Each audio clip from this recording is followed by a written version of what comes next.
আমি জিজ্ঞেস করবো না, কথাবার্তা স্ট্রেট ফরওয়ার্ডলি সত্য কথা বলে দিবেন। যদি আবার পেঁচায় পেঁচায় আপনার কাছে উত্তর দেওয়া হয়, এবার যদি পেঁচান তাহলে কিন্তু আমার মার কিন্তু কঠিন হবে। আচ্ছা, এই ফ্ল্যাশটা একটু ভালো করে ধরেন। হ্যাঁ, এই গ্রামের নাম কি আপনাদের? মাইজেল, ফরিদপুর পশ্চিম মাইজাল। আচ্ছা,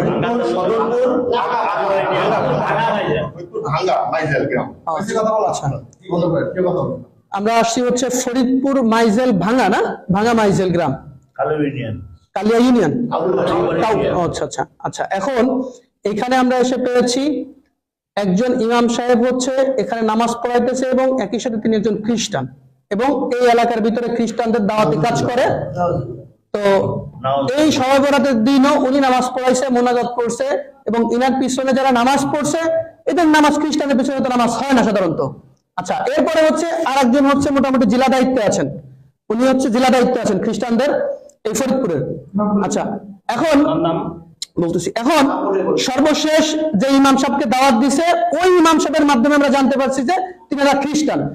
যাকে দাওয়াত দিছে সরাসরি তার মুখ থেকে আপনারা একটু শুনেন যে তাকে কি বলে দাওয়াত দিয়েছিল এবং কেন আজকে তারা এসেছে, বলেন আপনি। আসসালামু আলাইকুম ওয়া রাহমাতুল্লাহ।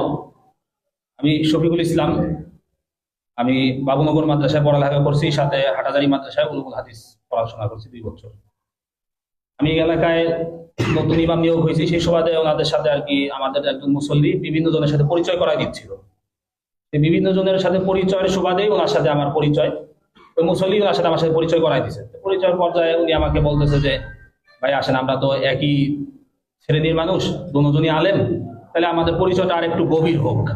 আমি বললাম কিভাবে গভীর হবে? এরপরে বলতেছে আমরা একটা কোম্পানির কাজ করি, ওই কোম্পানিতে চাইলে আপনি আমাদের সাথে কাজ করতে পারেন। আল্লাহর রহমতে চাইলে এখানে টাকা পয়সার আপনার কোনো অভাব হবে না। আপনি আমাদের সাথে থাইকা আমেরিকা, লন্ডন, বড় বড় রাষ্ট্র আপনি সফর করতে পারবেন, ভ্রমণ করতে পারবেন, টাকা পয়সা নিয়ে চলবেন। আর মসজিদে ইমামতি করে কয় টাকা দেয় আর আমাদের? আমি বললাম যে কি কাজ এটা? বলতেছে দিনের দাওয়াত। দিনের দাওয়াত করে টাকা পাওয়া যায়, এটা এখন কি দিনের দাওয়াত বলেন আমাকে বিস্তারিত কইলা। উনি বলতেছে সব নবীর কথাই তো কোরআন শরীফে আছে, তাই আমরা শুধুমাত্র করি কি ঈসা নবীর দাওয়াতটা আমরা বেশি দিই, অন্য কোনো নবীর আমরা দাওয়াত দিই না, আর আমরা তাকেই মানি। আমি বুঝতে পারলাম যে এখানে আসলে উনি খ্রিস্টান মিশনারিদের একটা কাজ চক্রান্ত, যার কারণে আমি ওনাকে আস্তে আস্তে আস্তে আস্তে আমার লাইনে আনার পর্যায়ে এক পর্যায়ে গত পরশুদিন ফোনে আমার সাথে বলতেছিল যে কোরআনের মধ্যে মুহাম্মদের নাম আর কয় জায়গায় আছে, তার থেকে আমাদের ঈসা আলাইহিস সালামের নাম, মাসিহে ঈসার নাম আরো বেশি জায়গায় আছে, এরকম বলতেছে। পরে আমি গতকালকে সর্বশেষ জিজ্ঞাসা করি যে ভাই আমার, তাহলে উনি আমাকে অনেকদিন ধরে পারামারি করতেছিল যে আমাকে দিবে, ওই তরিকা দিবে, কিছু কিতাবাদি আমাকে দেওয়ার কথা ছিল, কিন্তু তরিকা না দেওয়ার কারণে কিতাবাদি উনি আমাকে দিচ্ছে না। বলতেছে তরিকা যদি আপনি নেন তাহলে আপনি কিতাবগুলি আমার থেকে নিতে পারবেন, এছাড়া তরিকা না নিলে আপনি আমাদের কোনো কিতাব পাবেন না। আমি বললাম যে তাহলে কি করতে হবে? আপনাকে আগে তরিকা নিতে হবে। তরিকা কিভাবে নিব? এই তরিকা নেওয়ার জন্যই আজকে আমার এখানে আসা। যাওয়ার কথা ছিল প্রথমে ফরিদপুর, কিন্তু আমি ফরিদপুর যখন যাচ্ছিলাম না তখন এখানে আসলাম। আর এখানে এসে আজকে আমাদের কার্যক্রম যেটা ছিল সেটা হচ্ছিল গিয়ে যে উনি আর আমি 2 জন মিলে নদীতে নামবো গোসল করতে। আমাদের আজকের প্রোগ্রাম যেটা ছিল সেটা হচ্ছিল কি আমরা 2 জন একসাথে নদীতে নামবো। উনি আমার মাথার উপরে এইভাবে হাত দিবে, হাত দিয়ে বলবে যে আপনি কি মাসিহে ঈসাকে একমাত্র মুক্তিদাতা হিসেবে মেনে নিলেন এবং এই ধর্মের উপর কি আপনি থাকার জন্য প্রস্তুত? আমি তখন বলবো যে হ্যাঁ। বলার পরে আমার মাথা ধরে চাপ দিবে, আমি পানিতে ডুব দিব, এরকম নাকি 3 বার করা হবে। এই বিষয়ে গতকাল আমার সাথে কথা হয় ফোনে, এই ফোন রেকর্ডটাও আমার কাছে আছে, চাইলে আপনারা কেউ ডকুমেন্টস হিসেবে এটা শুনতেও পারেন। এই হিসাবে আজকে আমার এখানে আসা। ওনাদের গত 1 তারিখে ঢাকায় একটা প্রোগ্রাম হওয়ার কথা ছিল, হয়েছেও সেটা। আমাকে উনি যেটা বলছে যে এখানে নাকি শত শত আলেম নাকি থাকে উপস্থিত, যারা বাংলাদেশের বিভিন্ন প্রান্তে মসজিদ মাদ্রাসার খেদমতে আছে। আমার সাথে ওনার সাথে ভিডিওতে কথা হয়েছে, ওইখানে উনি আমাকে পরিচয় করা দিচ্ছে একজন আলেম যে সে নাকি মিশর আল আজহার বিশ্ববিদ্যালয় থেকে নাকি পড়ালেখা করে আসছে।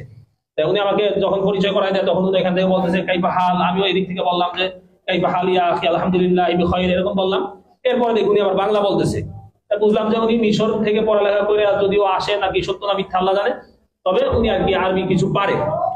এইভাবে করে আর কি কথাগুলো বিষয়গুলো আগাচ্ছিল। পরে আমি আমাদের ভাইদের সাথে, আমাদের মুনাওয়ার ভাই, তারপর ওই পাশে যে একটা মুনাওয়ার ভাইয়ের মাদ্রাসা আছে, মাদ্রাসা শিক্ষক উস্তাদ সবার সাথে আমি পরামর্শ করি বিষয়টা নিয়ে যে ভাই কিভাবে কি করা যায়, কোনটা আমাকে বাকি দিক নির্দেশনা দেয় যে আপনি এইভাবে করে আগান, তাহলে আশা করা যায় আমরা আমাদের বড় একটা গ্রুপকে ইমানের হেফাজত করতে পারবো।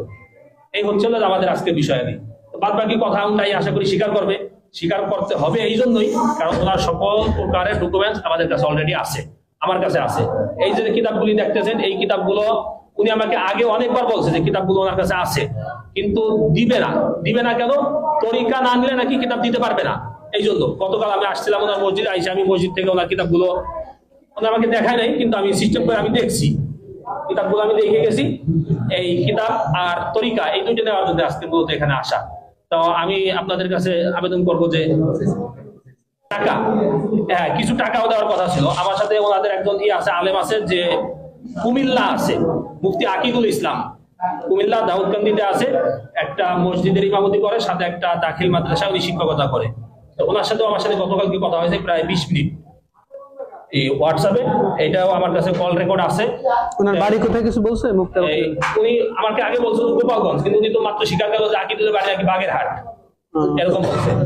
আমাকে বলছিল গোপালগঞ্জ, কিন্তু মাইর দেওয়ার ভয়ে হয়তো উনি ই করছে, এখন হয়তো সত্যটা বলতেছে, বা আগে সত্যটা বলছে, এটা বলছে আকিদুল নাকি এই মাসে 10 জন মুসলমানকে খ্রিস্টান করে ওইখানে নিয়ে আসছে। উনি বলছে এটা আমাকে, যে আকিদুল একজন ইমাম সাহেব, সে 10 জন খ্রিস্টানকে আর কি মুসলমান যারা খ্রিস্টান হয়েছে গত এই 1 তারিখের সেমিনারে উনি নিয়ে আসছে।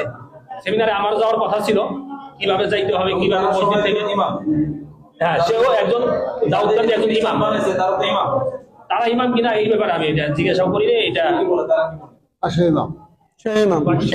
আচ্ছা আচ্ছা। এখন হলো এই ভদ্রলোক হলো খ্রিস্টান হয়েছে, এবং ইনি শুধু খ্রিস্টান না, এনার তো আসলে একটা অলরেডি কবরে চলেই গেছে।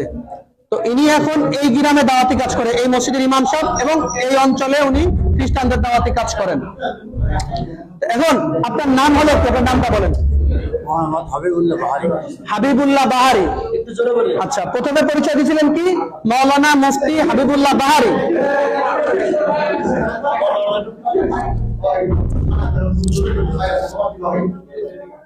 ভিডিওটা একটু ই করে বন্ধ রাখেন। আপনি কি এদিকে আসেন ভাই? পরিচয় উনি প্রথমে দিছে, ওনার নাম হচ্ছে মাওলানা মুফতি হাবিবুল্লাহ বাহারি। এরপরে বলছে উনি ফাজিল শেষ করছে কোনিয়ালিয়া থেকে, দিগনগর থেকে ফাজিল শেষ করছে, আবার মাওলানা মুফতি শেষ করছে। পরবর্তীতে কিছু সময় পরে আবার স্বীকার করছে না মাওলানা মুফতি হয় নাই। তার মানে এই মাওলানা মুফতির টাইটেল পরিচয় ব্যবহার করে সাধারণ মুসলমানদেরকে ধোঁকা দিচ্ছে যে আমি একজন মাওলানা মুফতি, সব যদি খ্রিস্টান হয় তোমাদের খ্রিস্টান হতে সমস্যা কি, বা ইসাই তরিকা গ্রহণ করতে সমস্যা কি? আচ্ছা, এখন আপনার গ্রামের বাড়ি হলো কোথায়? গ্রামের বাড়ি হলো মানিহার গ্রাম।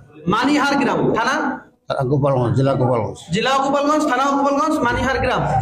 আচ্ছা, আপনার ছেলে সন্তান কয়জন?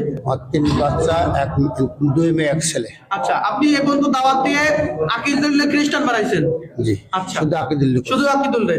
আর তারপরে আর কাউকে দাওয়াত দিয়েছেন? না, আর ইনারে দিয়েছেন। আর এটাকে দাওয়াত দিয়েছিলেন? কিন্তু আপনি আমাকে বলছেন যে আপনার এসে অধীনে অলরেডি 5 জন খ্রিস্টান আছে। আচ্ছা, ওনার অধীনে আরো 5 জন খ্রিস্টান আছে, উনি বলছে এই রেকর্ড আছে আমাদের কাছে। আমি মিথ্যা কথা বলছি। উনি মিথ্যা কথা বলছে, স্বীকার যাচ্ছে। উনি বলছেন বলতে মিথ্যা কথা। তো ওনার এই কথাগুলো আমাদের বের করতে অনেক কষ্ট হয়েছে, জানি না আরো কি পরিমাণ মিথ্যা কথা বা কি পরিমাণ রহস্য ওনার ভিতরে রয়ে গিয়েছে। এরপরে হচ্ছে ইনি হচ্ছে ইনার গুরু, এবং ইনি হচ্ছে ফরিদপুর জেলার দায়িত্বশীল হচ্ছে এই ভদ্রলোক। এখন উপস্থিত ক্যামেরার দিকে তাকান। এদিকে। আচ্ছা, আপনার নাম হচ্ছে কি? আমার নাম সরোয়ার। মাওলানা মুফতি সরোয়ার। জোরে বলেন, মাওলানা মুফতি সরোয়ার। জি, মাওলানা আচ্ছা, মুফতি সরোয়ার। মাওলানা মুফতি সরোয়ার। আপনার গ্রাম? আমার গ্রাম বাঁশবেড়িয়া, জন্দনিয়া, টুঙ্গিপাড়া থানা, গোপালগঞ্জ। দুইজনই গোপালগঞ্জের মানুষ? জি। আচ্ছা আচ্ছা, এখন আপনারা দুজনেই হচ্ছে এখন রাইট নাও খ্রিস্টান, তাই তো? আচ্ছা, আপনি হচ্ছেন একজন বক্তা একই সাথে, তাই না? আপনি বলছিলেন জি। উনি মোটামুটি অত্র অঞ্চলের মোটামুটি একজন জনপ্রিয় বক্তা, এবং একই সাথে খ্রিস্টান ধর্ম প্রচারক। এবং উনার কাছ থেকে কতজন এই পর্যন্ত ইনিশটা কি বলছিল আপনাকে? আচ্ছা, উনি দাওয়াত দিয়েছিলেন। আচ্ছা, আমি জিজ্ঞাসা করছি যে আপনি কতদিন ধরে এখানে আসছেন, এই ধর্মে দীক্ষিত হয়েছেন? উনি বলছেন যে 1 বছর। 1 বছর। আমি জিজ্ঞাসা করছি আপনি কার থেকে হয়েছেন? আমি হয়েছি সরোয়ার থেকে। আমি বলছি 1 বছর আসছি এখানে। আচ্ছা, আপনি হয়েছেন সরোয়ার থেকে? আপনি না দীক্ষিত হয়েছেন এরকম বলছেন, আর আপনি সরোয়ার। আচ্ছা, 1 মিনিট ওদিকে ফিরে। না, 5 মাস ধরে জড়াইছে এর ভিতরে। আপনি হ্যাঁ, এই নিজেকে চাকরি করে বোধহয়। এদিকে তাকান। আপনাকে খ্রিস্টান বানাইছে কে? এক কথা উত্তর দিবেন। আকিদুল বানাইছে। আর আপনি তো আকিদুল করিম খ্রিস্টান মানেছেন, আপনি স্বীকার করেছেন।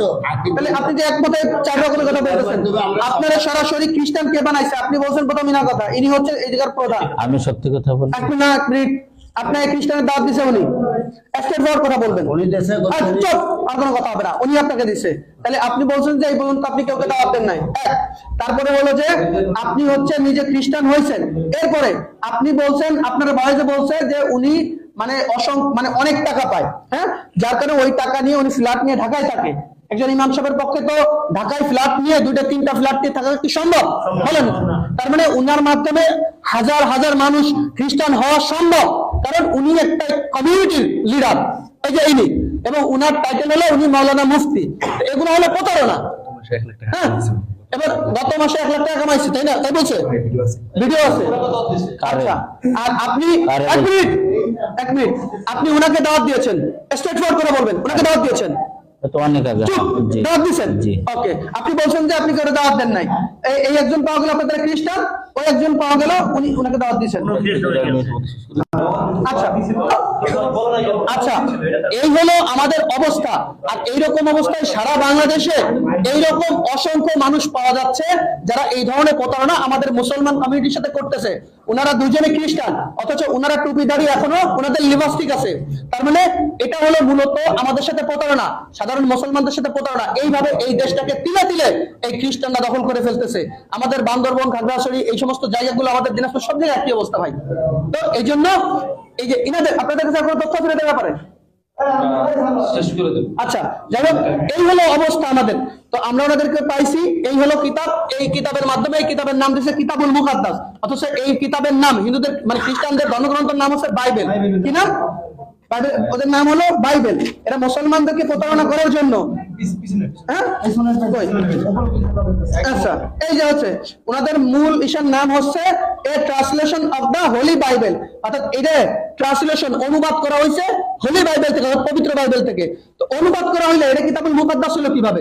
একই সাথে এই যে মনোগ্রামটা, এটা আমরা কোরআন শরীফে ব্যবহার করি না? তো এইটা ব্যবহার করছে সাধারণ মানুষ, জানি মনে করে এটা কোরআন শরীফের মতো। হ্যাঁ, এইভাবে এই দেশের মানুষদেরকে প্রতারণা করতেছে। এরকম শত শত বই ওনারা করছে। যাই হোক, এই ছিল আমাদের আজকের বিষয়বস্তু। আসসালামু আলাইকুম ওয়া রাহমাতুল্লাহ।